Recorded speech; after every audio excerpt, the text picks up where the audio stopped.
Selamat pagi saudara, selamat berjumpa kembali dalam pelajaran Alkitab mingguan bersama Suara di Bukit. Saya berharap keadaan saudara dan keluarga baik, penuh dengan damai sejahtera Allah kita, Yesus Kristus. Saudara seiman, dalam hidup ini banyak sekali angan-angan, impian, dan rencana yang tidak terpenuhi. Karena kehidupan ini tidak selalu berjalan sesuai dengan apa yang kita harapkan. Hal ini dapat menjadi suatu hal yang mengecewakan bagi sebagian orang. Namun banyak juga yang pasrah dan menerima keadaan apa adanya. Kita sebagai orang-orang beriman diajarkan untuk menyerahkan segalanya pada Tuhan dan mempercayakan hidup kita sepenuhnya di tangannya. Saudara, kali ini kita akan belajar dari bacaan Alkitab Perjanjian Lama, yaitu Yesaya pasal 55 ayat 6-11. Kalau saudara memegang Alkitab, mari kita baca bersama, yaitu Yesaya 55 ayat 6-11. Carilah Tuhan selama Ia berkenan ditemui, berserulah kepadanya selama Ia dekat. Baiklah orang fasik meninggalkan jalannya, dan orang jahat meninggalkan rancangannya. Baiklah ia kembali kepada Tuhan, maka Dia akan mengasihaninya. Dan kepada Allah kita, sebab Ia memberi pengampunan dengan limpahnya. Sebab rancanganku bukanlah rancanganmu, dan jalanmu bukanlah jalanku. Demikianlah firman Tuhan. Seperti tingginya langit dari bumi, demikianlah tingginya jalanku dari jalanmu, dan rancanganku dari rancanganmu. Sebab seperti hujan dan salju turun dari langit dan tidak kembali ke situ, melainkan mengairi bumi, membuatnya subur dan menumbuhkan tumbuh-tumbuhan, memberikan benih kepada penabur dan roti kepada orang yang mau makan. Demikianlah firmanku yang keluar dari mulutku. Ia tidak akan kembali kepadaku dengan sia-sia, tetapi ia akan melaksanakan apa yang ku kehendaki dan akan berhasil dalam apa yang kusuruhkan kepadanya. Saudaraku, di video Suara di Bukit sebelumnya kita telah belajar sedikit tentang Nabi Yesaya. Ada baiknya mungkin untuk melihat kembali tentang siapakah Nabi Yesaya. Yesaya adalah salah satu nabi yang hidup sekitar 739 sampai 686 tahun sebelum Masehi. Di Yerusalem di bawah pemerintahan 4 raja Yehuda, yaitu Uzia, Jotam, Ahaziah, dan Hizkiah. Nubuatan Nabi Yesaya dituliskan pada periode antara 680 tahun sebelum Masehi atau sekitar 700 tahun sebelum kedatangan Yesus yang pertama kali. Kalau saudara berkenan, saudara dapat melihat video Suara di Bukit yang mencakup tentang salah satu nubuatan Nabi Yesaya yang berjudul Dengan Bilur-bilurnya. Untuk mengerti arti dari nubuatan para nabi di Perjanjian Lama, kita harus belajar tentang kultur, tradisi, dan kehidupan masyarakat di zaman itu. Dan juga kepada siapa nubuatan itu ditujukan dan dikatakan. Sehingga jelas artinya dan tidak diartikan di luar dari konteks bacaan. Sekarang kita akan pelajari pasal ini, saudara. Saudara seiman, pada saat kita mencari sesuatu, terutama sesuatu yang sangat berharga bagi kita, maka kita akan curahkan segala tenaga, pikiran, dan waktu untuk mendapatkannya. Dimulai dari ayat 6, Nabi Yesaya menyatakan betapa pentingnya bangsa Israel untuk mencari Tuhan saat itu, agar mereka dapat menerima keselamatan dan segala berkat-berkat Allah. Mereka harus benar-benar mencari Tuhan dan mereka akan menemukannya. Hal ini bukan berarti bahwa Tuhan menyembunyikan dirinya dari mereka dan sulit sekali ditemukan. Namun dimulai dari keinginan hati.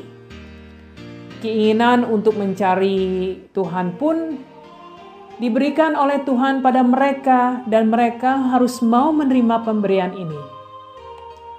Selanjutnya mereka harus meninggalkan kehendak dan rencana pribadi, meninggalkan segala hal yang bertentangan dengan segala perintah Allah, meninggalkan dosa-dosa mereka.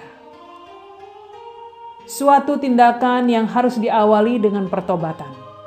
Meninggalkan hal-hal yang tidak berkenan di hadapan Tuhan. Tuhan akan memberi pengampunan bagi mereka.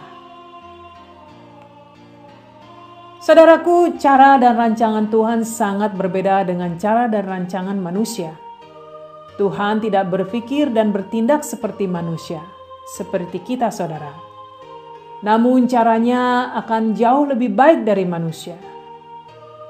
Dan segala apa yang telah Dia tetapkan akan terjadi, saudara. Saudaraku, seiman dari pasal yang singkat ini, walaupun ketetapan itu ditujukan pada bangsa Israel sebagai contoh akan panggilan keselamatan dalam iman, namun kita dapat menerapkan hal yang sama dalam hidup kita.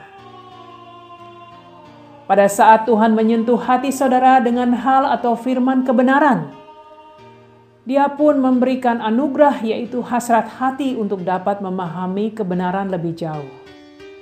Apabila saudara telah mendengar berita keselamatan, maka saudara pun harus belajar untuk menerima anugerah tersebut, sehingga dapat mengenal lebih jauh lagi dan bertumbuh dalam pengertian firman. Terang Allah akan menerangi hati saudara agar saudara berbalik dari hal-hal yang bertentangan dengan kebenaran, yaitu dari dosa, dengan bertobat dan datang pada Tuhan. Semakin saudara bertumbuh dalam pengertian firman, semakin saudara berjalan dalam rencana Allah. Saudaraku, sangatlah tidak mungkin untuk berjalan dalam rencana Allah, namun masih berkeras diri untuk juga menjalani rencana sendiri. Di saat itulah seorang harus memilih. Mengikuti rencana Allah adalah dengan berserah dan memberikan diri seutuhnya untuk dapat dipimpin oleh firman dan kuasa Allah. Ada hal-hal yang harus ditinggalkan dan dikorbankan, yang mungkin sangat berat untuk dilakukan.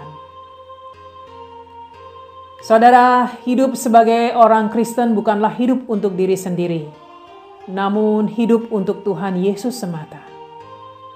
Kemanapun Tuhan bimbing hidup kita, kesitulah kita harus ikuti. Dan kita juga harus patuh pada segala perintah-perintah Allah, yaitu firman-firman suci Allah.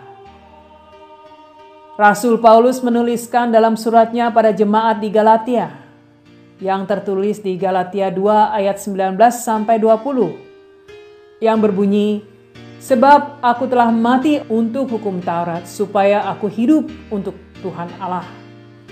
Aku telah disalibkan dengan Kristus, namun aku hidup. Tetapi bukan lagi aku sendiri yang hidup, melainkan Kristus yang hidup di dalam aku. Dan hidupku yang kuhidupi sekarang di dalam daging adalah hidup oleh iman dalam Anak Allah yang telah mengasihi aku dan menyerahkan dirinya untuk aku." Saudaraku, orang-orang percaya telah menjadi milik Yesus Kristus dan Dia hidup dalam diri mereka. Cobalah saudara renungi sejenak tentang hal ini. Hidup yang kita jalani sebagai orang-orang percaya adalah karena belas kasih Allah semata. Tanpa hal itu tidak akan ada harapan bagi kita sama sekali. Rencana Allah bagi kehidupan orang-orang percaya tidak akan pernah berubah. Segala yang Tuhan telah firmankan akan terpenuhi. Nabi Yesaya menekankan akan panggilan untuk datang pada Tuhan untuk menerima apa yang Tuhan telah sediakan bagi bangsa Israel. Yesus Kristus telah datang dan menawarkan keselamatan hidup bagi umat manusia yang mau menerimanya sebagai juru selamat dan Allah.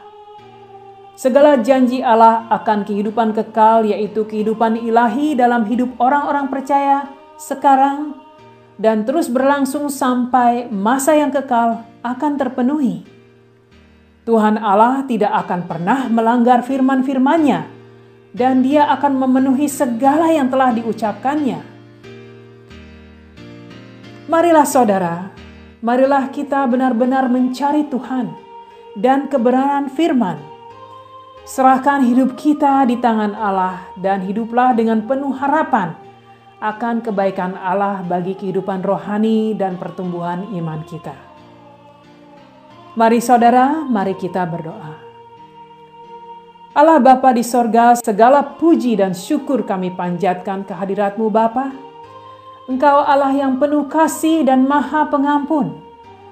Bapa, Kau telah membuka jalan bagi umat manusia untuk datang padamu, untuk menerima segala yang telah Kau rencanakan bagi hidup mereka, yaitu rencana keselamatan dan damai sukacita Allah dengan anugerah akan kehidupan kekal. Kami berdoa agar kami dapat terus mengucap syukur dan berterima kasih atas kehidupan yang telah Kau berikan dalam Yesus Kristus, Allah kami. Biarlah kehidupan kami yang kami jalani membawa kemuliaan bagi-Mu Bapa, dan biarlah hidup kami menjadi saksi-saksi akan kasih-Mu dalam Yesus Kristus oleh pimpinan Roh Kudus. Amin. Amin saudara, terima kasih telah mendengarkan, dan apabila ada dari saudara yang membutuhkan bantuan doa, saudara dapat menghubungi tim doa kami melalui email yang tercantum pada video ini. Tuhan berkati saudara dan keluarga, dan sampai berjumpa kembali minggu depan.